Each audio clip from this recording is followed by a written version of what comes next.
प्रणाम, नमस्कार। मैं अंकित गहलोत और आप देख रहे हैं इस वक्त लोकार्पण न्यूज। आप सभी का एक बार फिर से लोकार्पण के इस लाइव सेशन पर स्वागत करता हूं। उत्तराखंड में निकाय चुनाव का बवंडर इस कदर फैल चुका था कि कल यानी कि 23 तारीख की रात को चाहे हम किसी भी शहर की बात करें या फिर कहीं भी बात करते हैं तो कुछ ना कुछ चीजें और कुछ ना कुछ खबरें सामने आती हुई नजर आ रही थी। मगर इन सभी के बीच ऋषिकेश एक ऐसा केंद्र बना हुआ था जहां पर कि हर एक व्यक्ति आपको लाइव दिखाता हुआ नजर आ रहा था। हर किसी के फोन में सोशल मीडिया पे हमने लाइव तो देखा था, मगर लाइव मात्र से ही शायद सारी परेशानी और सारे सवालों का जवाब नहीं मिल सकता है। इसलिए हमने सोचा कि क्यों ना हम भी लाइव जाएं और लाइव जाने के बाद सवालों के घेरे में लेके आए उन सभी चेहरों को जो कि मुझे सोशल मीडिया के उन सभी प्लेटफॉर्म्स में दिख रहे थे। एक तरफ आप देख पा रहे होंगे मोहित डिमरी मेरे साथ मौजूद हैं, जो कि भू कानून मूल निवास के संघर्ष समिति के संयोजक है।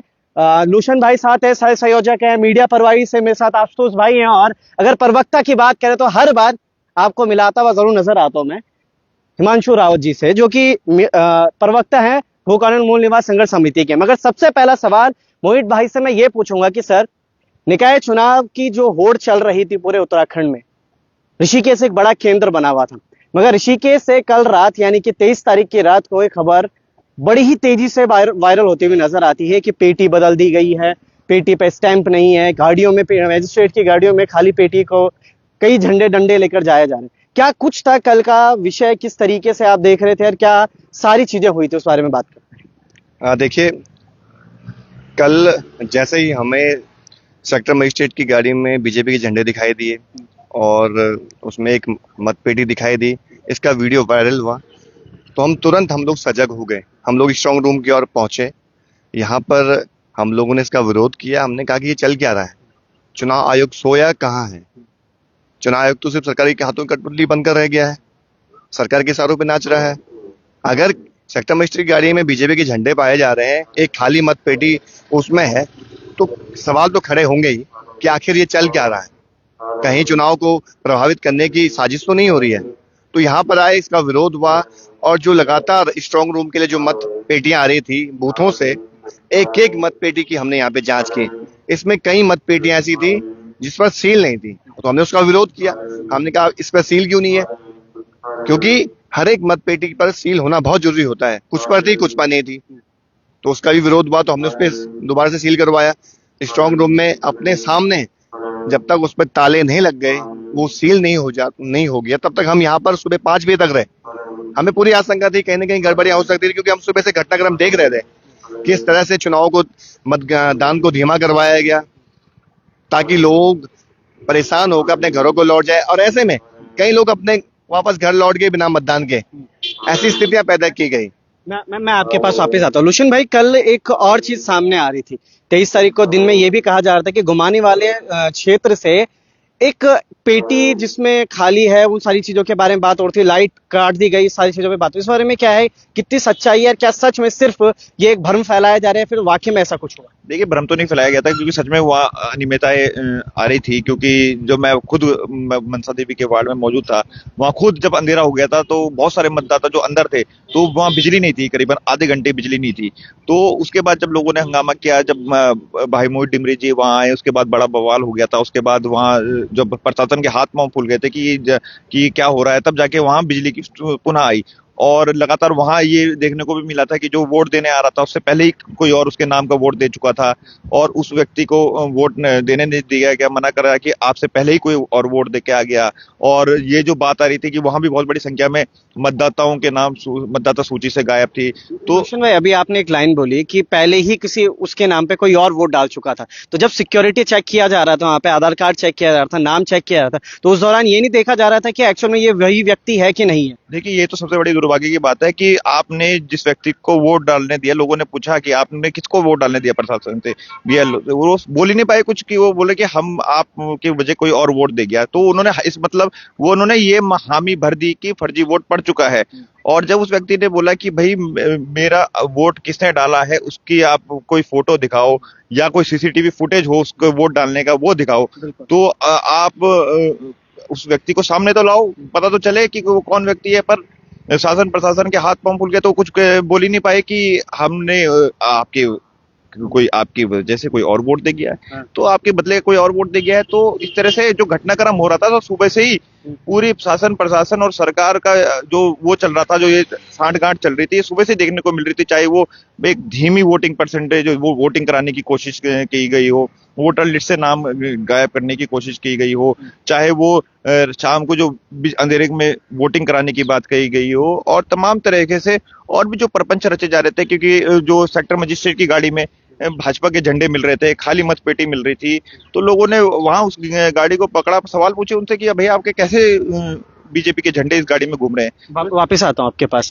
सर ने बात करी, लोशन भाई ने अभी, कि सीसीटीवी कैमरे के बारे में चेक करेंगे, मगर जब आपको इतना पता था कि 23 तारीख के रात को यहाँ पर हंगामा हो गया, तो आज हम अभी स्ट्रांग रूम के बाहर है, मुझे कहीं एक सीसीटीवी कैमरा नहीं दिख रहा है, तो क्या आपने इस विषय में बात नहीं रखी आगे कि हमें सीसीटीवी कैमरे यहाँ पे भी चाहिए? क्या इसके बाद कुछ चेंजेस नहीं हो सकते यहाँ पे? साहब, हमने तो उन्हें ये तक ऑफर किया कि सीसीटीवी कैमरे के पैसे हम देंगे, एक स्क्रीन लगाएंगे, वो स्क्रीन जनता देखेगी लाइव स्ट्रांग रूम के बाहर, और उस स्क्रीन के पैसे भी हम देंगे, क्योंकि हमें शासन प्रशासन के ऊपर अब भरोसा तो बिल्कुल भी नहीं रहा। जिस तरह का ये पूरा का पूरा चुनाव आयोजित किया गया है, मैं तो ये कहूंगा प्रायोजित किया गया है, तो पूरे तरीके से ट्रस्ट इशू तो बहुत ज्यादा है।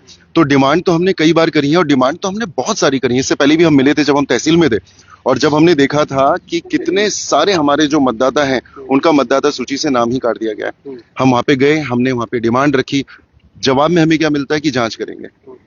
उत्तराखंड में कौन सी जांच का नतीजा आज तक आया, आप मुझे बताइए। इलेक्शन अगर हो गया और अगर पूरा चुनाव प्रभावित कर दिया और उसके बाद आप जांच कर भी देंगे, तो उससे होगा क्या? लोकतंत्र की तो हत्या हो जाएगी। तो हम तो लगातार अपनी बातों को बहरे कानों में डालने में लगे हैं, लेकिन किसी भी तरीके का कोई भी पॉजिटिव रिस्पॉन्स हमें देखने को नहीं मिल रहा है। नहीं मिल रहा है। अब सोशल मीडिया के बारे में बात करते हैं। सर, आप मीडिया देख रहे हैं, पूरा मीडिया का एक अहम रोल था इस पूरे चुनाव में। जिस तरीके से बातें हो रही थी, जिस चीजें चल रही थी, वो मीडिया उठाने और बिठाने का काम कर रहा था। मगर जब ये सारी चीजें हो रही थी, तो क्या आशुतोष के दिमाग में या फिर पहले ही ये नहीं समझ में आता कि ऐसे कुछ भ्रांतियां फैल सकती हैं, ऐसी सारी चीजें हो सकती हैं, वोटर लिस्ट से नाम कट जाने, इन तमाम चीजों पे क्या कहना है? देखिए, मैं खुद यहाँ का एक वोटर हूँ और मेरा गीता नगर में आवास है। मैं ऋषिकेश युवा प्रभारी हूँ मूल निवास समिति का ऑल्सो। मैंने इस चीज में क्या देखा है कि मैंने पार्षद को अपने फोन करा कि मेरा वोटर आईडी नंबर दे दो, वो मुझे उन्होंने दिया नहीं, उन्होंने मुझे टरकाया। मेरे पास बहुत सारा काम था कि मुझे अपना भी चुनाव प्रिपेयर करना है, जितना हमारे से हो सके, जितना बल लग सके, धन सके, तन लगे, सब प्रिपेयर करना है। बट ये कहीं ना कहीं मेरे को समझ में आ रहा था कि कुछ ना कुछ तो गड़बड़ है। उसके बाद मैंने एक इंटरव्यू देखा जहाँ पे प्रेमचंद अग्रवाल जी एक वो देते हैं पहाड़ टीवी को कि 200% हम जीत रहे हैं। तब मेरा थोड़ा सा बुद्धि में कैसे ऐसे कैसे कोई 100% भी नहीं 200% बोल रहा है। मैंने उसी समय वो सवाल पूछा कि यार कहीं ऐसा तो नहीं है प्रभावित करेंगे, तो जवाब आया हो भी सकता है। फिर हमें पता चला, फोन कॉल आए कि हमारे तो नाम ही नहीं है दर्ज। फिर मैंने भी देखा मेरा भी नाम दर्ज नहीं है। फिर हम एसडीएम मैम के पास गए, हमने साइन से रिसीविंग वगैरह लिया, उनसे बोला आप हमें जवाब कब तक दोगे, वो भी उन्होंने कभी बोला नहीं। और कल भी मैं उनको पूछ रहा था ये बात। दूसरी चीज मैं अभी ये कहूंगा कि स्टेट इलेक्शन कमीशन हमारा जो है, और हम पूरा मैं इलेक्शन कमीशन पे भी बोलूंगा ये चीज, कि जब लोकसभा और विधानसभा में 80 लाख वोटर हैं और वो आराम से हो जाते हैं, तो 30 लाख वोटर वाला जो चुनाव है, जो 100 शहरों में होना है, वो ढंग से क्यों नहीं हो पा रहा है इनसे? इसका इनको जवाब देना चाहिए कि यहाँ पे इनकी जो व्यवस्था है इतनी ठप कैसे रह गई। ना पुलिस ऑफिसर रहे, ना यहाँ पे सीसीटीवी कैमरा है। हमने यहाँ पे लाइव करने की कोशिश करी तो हमें मना करा गया। हमने बोला यहाँ पे तो सीसीटीवी कैमरा होने चाहिए, आप हमें लाइव करने से कैसे मना कर सकते हो? तो ये सारी चीजें आप देख सकते हैं कि यहाँ पे प्रभावित करने की बहुत ज्यादा जोर लगाया गया है हमारी जो यहाँ नेता लोग हैं, और उन लोगों ने इसको कहीं ना कहीं थोड़ा बहुत प्रभावित करा है। उसके बाद तो हमने सील वगैरह चेक करनी शुरू करी है। काफी बैलेट बॉक्स में सील नहीं थी, तो हमने कोशिश करी है कि यार हम बताएं, इस मुद्दे को उठाएं, वीडियो बनाया है हमने उस चीज को। अगर कल के दिन हमें कुछ भी ऐसा लगता है तो हम हाई कोर्ट और सुप्रीम कोर्ट इस चीज को लेके जाएंगे। जैसे चंडीगढ़ में फैसला आया है आम आदमी पार्टी केजरीवाल जी के पक्ष में, मुझे लगता है हमारे जजेस और हमारे जो हाई कोर्ट के पैनल और सुप्रीम कोर्ट का पैनल है, वो भी इस चीज में ढंग से ध्यान देके हमारे पक्ष में फैसला लेंगे। मोहित भाई, आपसे बात करता हूँ। ये सिर्फ ऋषिकेश में नहीं हो रहा है, श्रीनगर में भी देखा हमने, रुड़की में भी देखा, हरिद्वार में देखा, बड़कोट में भी देख रहे हैं। हर जगह से हर यही खबरें सामने आ रही हैं कि वोटिंग स्लो हो रही है, नाम कट चुके हैं, वोटिंग जो पेटी है उससे थोड़ा बहुत छेड़छाड़ की जा रही है। इस विषय में क्या करेंगे? पूरे उत्तराखंड में ही किस तरीके का ये जो प्रपंच है ये रचा जा रहा है? देखिए, वास्तव में ये जो घटनाएं सामने आई हैं, ऋषिकेश के अलावा भी बहुत जगह हमें देखने को मिली, और बड़े नेताओं के भी नाम वोटर लिस्ट से गायब दिखाई दिए। हमारे मानना है कि चुनाव आयोग को इस पर बहुत गंभीरता से काम करने की आवश्यकता है। बीएलओ की बहुत बड़ी भूमिका होती है वोटर लिस्ट में नाम चढ़ाने की, तो उसको लेकर प्रशासन को, जो यहाँ पर निर्वाचन अधिकारी हैं, उनको बहुत ध्यान देने की आवश्यकता है कि प्रॉपर तरीके से घरों में देखा जाए कौन लोग हैं कौन नहीं है।